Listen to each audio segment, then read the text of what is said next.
Elle est toujours prête et sait toujours trouver les mots, ou les plus drôles. Les échanges ne manquent jamais de rebond avec Leïla. Nous l'invitons à nous rejoindre de tout notre cœur.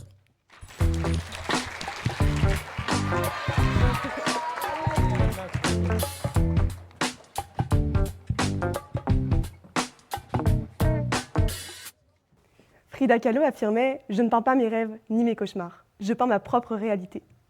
Mais attendez, cette phrase ne vous interpelle-t-elle pas? Parce que moi, si, je dirais même qu'elle me révolte ou au minimum qu'elle me dérange. Et si elle se trompait? Et si peindre ses rêves n'était pas fuir la réalité, mais au contraire la première étape pour la transformer? Et si peindre ses cauchemars n'était pas une faiblesse, mais une manière de leur arracher leur pouvoir? Car après tout, qu'est-ce qu'un être humain sans ses rêves? Et comment avancer lorsque nos peurs demeurent enfermées dans le silence? Je crois profondément que la réalité seule ne suffit pas.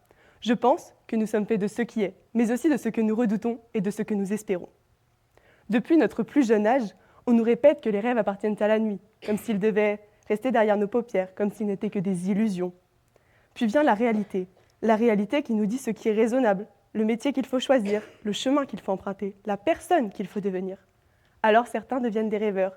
Ils imaginent, ils espèrent, ils contemplent un avenir meilleur, mais n'osent jamais le rejoindre. D'autres deviennent acteurs de leur vie. Ils osent, ils tombent, ils échouent parfois, mais ils avancent. Walt Disney fut renvoyé d'un journal parce qu'on le jugeait dépourvu d'imagination. Thomas Edison échoua des milliers de fois avant de rendre l'ampoule électrique pratique et durable.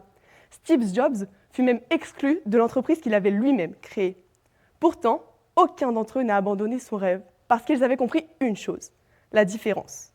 La différence entre un rêveur et un acteur. Ils ont compris que ce qui les différenciait n'était pas le rêve, car tous deux rêvent. La différence, c'est le courage. Le courage de donner existence à quelque chose qui n'existe encore que dans leur esprit. Le rêveur regarde sa vie passer, l'acteur, lui, construit la sienne. Le premier suit bêtement le chemin que la société lui a imposé, tandis que le second, lui, ose tracer le sien. Je ne crois donc pas qu'il faille simplement peindre sa réalité, parce que toutes les grandes réalisations humaines ont commencé par un rêve. Avant d'être une invention, l'avion n'était qu'une idée jugée impossible. Avant d'être une révolution, la conquête spatiale n'était qu'une idée folle. Avant d'être visible, toute création n'était qu'une vision.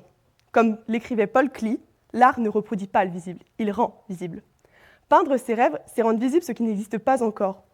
C'est refuser que notre avenir soit déjà écrit. C'est dire au monde, voilà ce que je veux devenir, voilà qui je veux devenir. Et ceux qui changent le monde sont rarement ceux qui se contentent de regarder, ils sont ceux qui agissent. Parce que derrière chaque travail se cache d'abord une idée, puis du travail, puis de la persévérance, et enfin du courage. Mais qu'en est-il des cauchemars? Peut-on véritablement les rattacher au monde de la nuit? Peindre ces cauchemars, leur donner des mots, des formes, une couleur, ce n'est pas les nourrir, c'est les affronter, c'est reprendre le contrôle, comme Frida Kahlo. Victor Hugo écrivait « Les plus grandes douleurs sont muettes », et peut-être avait-il raison, car ce qui reste enfoui continue d'exister. Mais ce qui est exprimé commence à guérir. Combien de victimes ont trouvé la force de se reconstruire en parlant? Combien d'artistes ont transformé leur souffrance en chef-d'œuvre? Combien d'êtres humains ont retrouvé la lumière après avoir accepté de regarder leur part d'ombre? Alors oui, il faut avoir le courage de regarder sa réalité en face, c'est vrai. Mais il faut aussi avoir l'audace de rêver plus loin qu'elle et la force d'affronter ce qui nous effraie. Ayez le courage de transformer cette toile en réalité. Et lorsque le dernier coup de pinceau sera posé, lorsque viendra le moment de regarder l'œuvre que nous aurons laissée derrière nous, pensons à la chose suivante. Vivre, ce n'est pas choisir entre les rêves, les cauchemars et la réalité. Non, vivre, c'est transformer les premiers, dépasser les seconds et réinventer la troisième.